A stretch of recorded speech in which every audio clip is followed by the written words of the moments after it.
स्वागत है आपका मेरे चैनल में ज्ञान धारा। ये सिर्फ कहानी नहीं, ये है महादेव का सच। स्वागत है आपका शिव पुराण के आध्यात्मिक सफर में।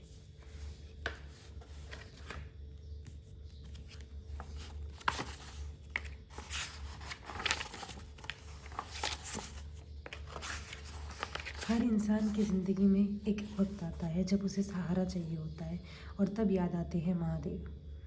हम इसे शिव पुराण के माध्यम से उनकी महिमा समझेंगे।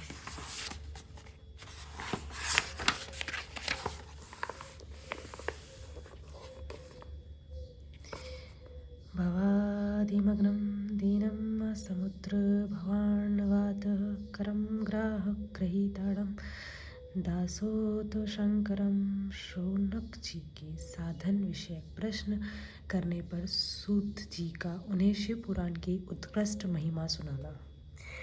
श्री शौनक जी ने पूछा, महाज्ञानी सूत जी, आपके संपूर्ण सिद्धांतों के ज्ञाता हैं। प्रभु, मुझसे पुराणों की कथाएं सार्थकत्व विशेष रूप से वर्णन कीजिए। ज्ञान और वैराग्य सहित भक्ति से प्राप्त होने वाले विवेक वृद्धि कैसी होती है तथा साधु पुरुष किस प्रकार से अपने काम, क्रोध आदि मानसिक विकारों का निवारण करते हैं।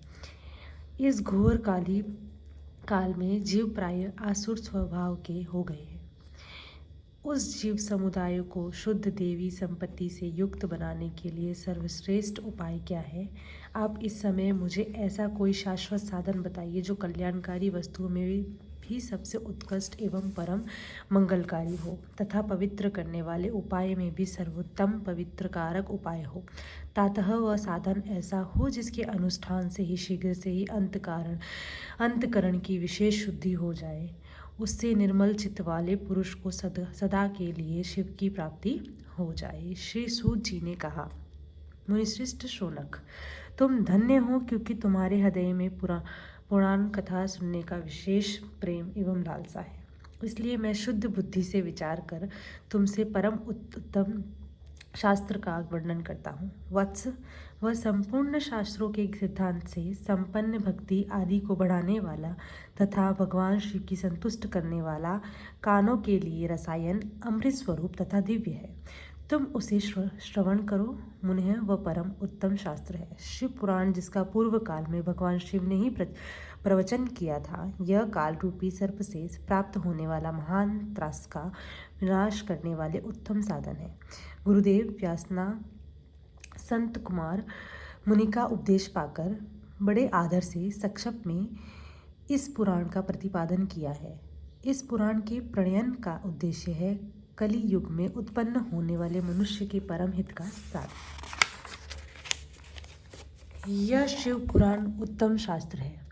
इसे इस भूतल पर भगवान शिव वाग्मय स्वरूप समझना चाहिए। सब प्रकार से इस सेवन करना चाहिए। इसका पठन व श्रवण सर्वसाधारण रूप से इससे शिव भक्ति पाकर श्रेष्ठतम स्थिति में पहुंचा हुआ मनुष्य शीघ्र ही शिव पद को प्राप्त कर लेता है। इसलिए संपूर्ण यत्न करके मनुष्य को इस पुराण को पढ़ने की इच्छा की अथवा इसे अध्ययन से अभिष्ट साधन माना जाता है। इस तरह इसका प्रेम पूर्वक श्रवण भी संपूर्ण मनोवांछित फलों को देने वाला है। भगवान शिव के इस पुराण को सुनने से मनुष्य सब पापों से मुक्त हो जाता है तथा इस जीवन में बड़े बड़े उत्कृष्ट भोगों का उपभोग करने की अंत में शिव लोक को प्राप्त कर लेता है। यह शिव पुराण नामक ग्रंथ 24,000 श्लोकों युक्त है। इसकी 7 संहिताएं मनुष्य को चाहिए कि वह भक्ति, ज्ञान व वैराग्य से संपन्न हो बड़े आदर से इसका श्रवण करे। 7 संहिताओं से युक्त यह दिव्य शिव पुराण परम ब्रह्मा परमात्मा के समान विराजमान व सबसे उत्कृष्ट गति प्रदान करने वाला है।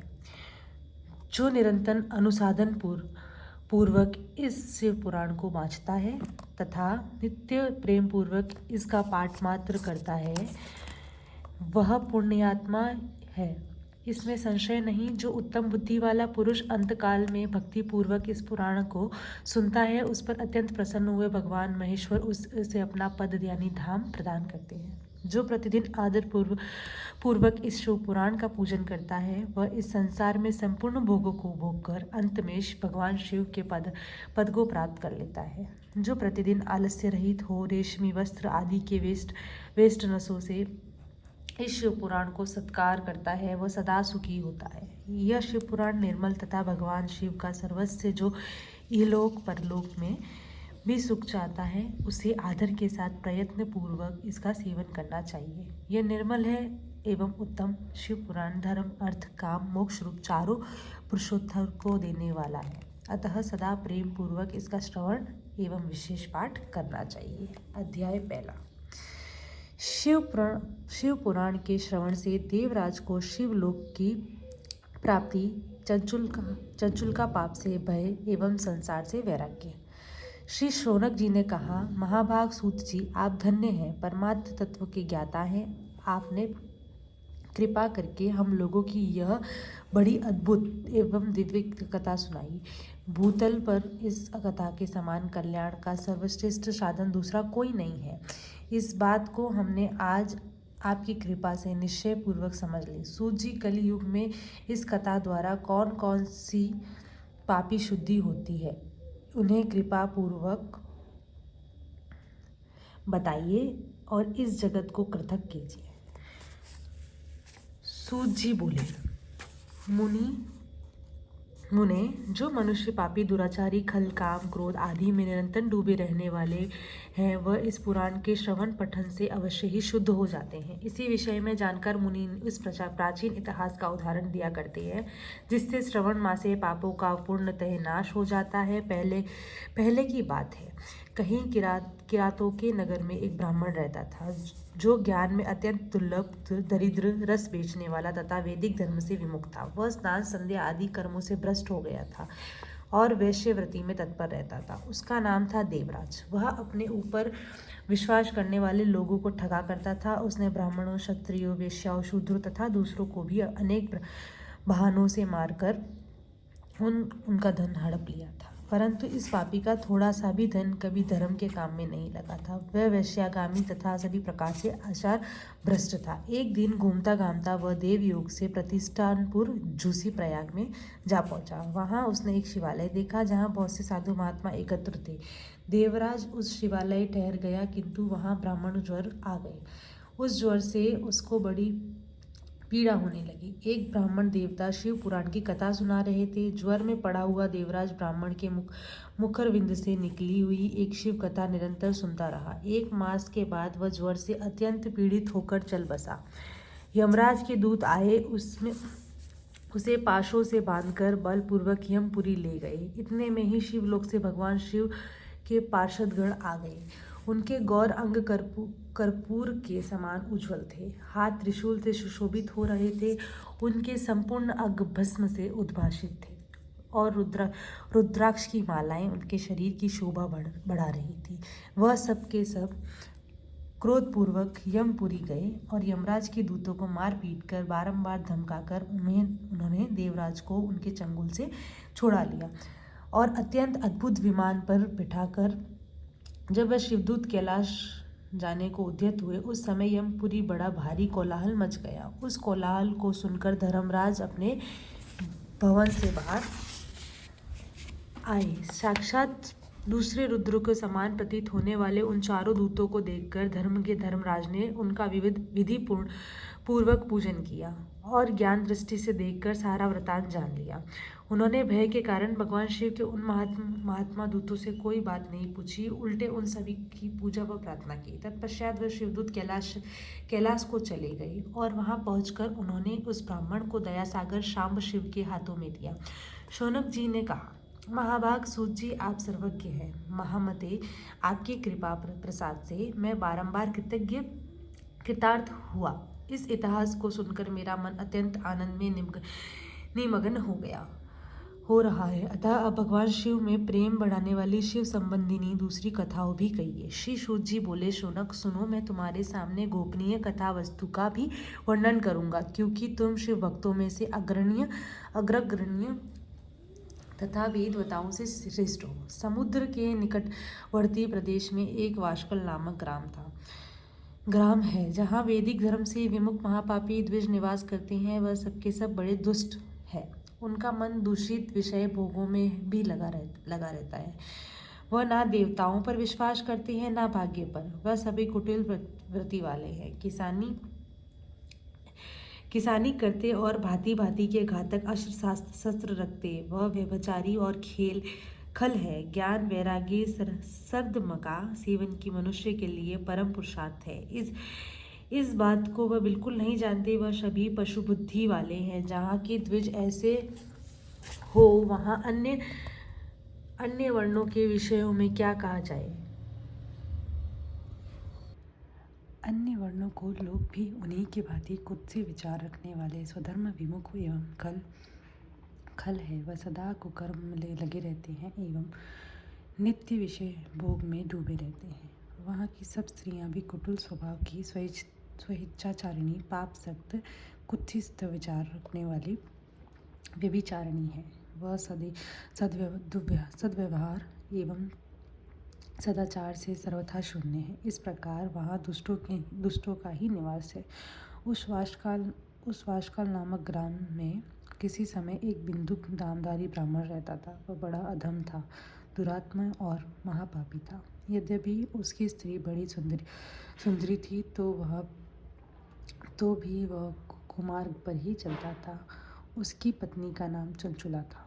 वह सदा उत्तम धर्म के पालन लगी रहती थी, तो भी उसे छोड़कर वह दुष्ट ब्राह्मण वैश्यगामी हो गया था। इस तरह कुकर्म में लगे हुए उस बिंदुक के बहुत वर्ष व्यतीत हो गए। उसकी स्त्री चंचुला काम से पीड़ित होने पर भी स्वधर्म नाश के भय से कलेश सहकर भी दीर्घ काल तक धर्म से भ्रष्ट नहीं हुई, परंतु दुराचारी पति के आचरण से प्रभावित हो आगे चलकर वह स्त्री भी दुराचारिणी हो गई। इस तरह दुराचार में डूबे हुए उन मूढ़ चित्त वाले पति पत्नी का बहुत सा समय व्यर्थ हो गया। तदंतर शूद्र जातियां वैश्या का पति बना हुआ वह दूषित बुद्धि वाला दुष्ट ब्राह्मण बिंदुक समय अनुसार मृत्यु को प्राप्त हो पड़ा। बहुत दिनों तक नरक के दुख भोग कर वह मूढ़ बुद्धि पापी विद्यांतर भयंकर पिशाच हुआ। इधर उस दुराचारी पति की बिंदुक के मर जाने पर मूढ़ हृदय चंचुला बहुत समय तक पुत्रों के साथ अपने घर में ही रही। एक दिन देवयोग से किसी पुण्य पर्व के आने पर वह स्त्री भाई बंधुओं के साथ गोकर्ण क्षेत्र में गई। तीर्थयात्रियों के संगम से उसने भी उस समय जाकर किसी तीर्थ के जल में स्नान किया। फिर वह साधारणतः मेला देखने गई दृष्टि से बंधुजनों के साथ साथ यत्र तत्र घूमने लगी। घूमती घामती किसी देव मंदिर में गई और वहां उसने एक दैवज्ञ ब्राह्मण के मुख से भगवान शिव की परम पवित्र एवं मंगलकारिणी उत्तम पौराणिक कथा सुनी। कथावाचक ब्राह्मण कह रहे थे कि जो स्त्रियां पुरुष को साथ व्यभिचार करती है वह मरने के बाद जब यमलोक में जाती है तथा यमराज के दूत उनकी योनि में तपे हुए लोहे की परिघ डालते हैं। पौराणिक ब्राह्मण मुख से वह वैराग्य बढ़ाने वाली कथा सुनकर चंचुला भय से व्याकुल हो गई। वह कांपने लगी। जब कथा समाप्त हुई और सुनने वाले सब लोग वहां से बाहर चले गए तब वह भयभीत नारी एकांत में शिव पुराण की कथा बांटने उन ब्राह्मण देवताओं से बोली। चंचुला ने कहा, ब्राह्मण, मैं अपने धर्म को नहीं जानती थी, इसलिए मेरे द्वारा बड़ा दुराचार हुआ। स्वामी ने मेरे ऊपर अनुपम कृपा करके मेरा उद्धार कीजिए। आज आपके वैराग्य रस से ओतप्रोत इस प्रवचन को सुनकर मुझे बड़ा भय लग रहा है। मैं कांप उठी हूँ और मुझे संसार में वैराग्य हो गया है। मुझे मूढ़ चित्त वाली पापिनी को धिक्कार है। मैं सर्वथा निंदा के योग्य हूँ। खुद से ही विषय में फंसी हुई और अपने धर्म से विमुख हो गई हूँ। हाय, न जाने किस किस घोर कष्टदायक दुर्गति में मुझे पड़ना पड़ेगा और वह कौन बुद्धिमान पुरुष कुमार में मन लगाने वाले मुझ पापिनी का साथ देगा। मृत्यु काल में उन भयंकर यमदूत को मैं कैसे देखूंगी जब वह बलपूर्वक मेरे गले में फंदे डालकर मुझे बांधेंगे। तब मैं कैसे धीरज धारण कर सकूंगी। नरक में जब मेरे शरीर के टुकड़े टुकड़े किए जाएंगे उस समय विशेष दुख देने वाली उस यातना को मैं वहाँ कैसे सहूंगी। हाय, मैं मारी गई, मैं जल गई, मेरा हृदय विदीर्ण हो गया, मैं सब प्रकार से नष्ट हो गई क्योंकि मैं हर तरह से पाप में डूबी रही हूँ। ब्राह्मण,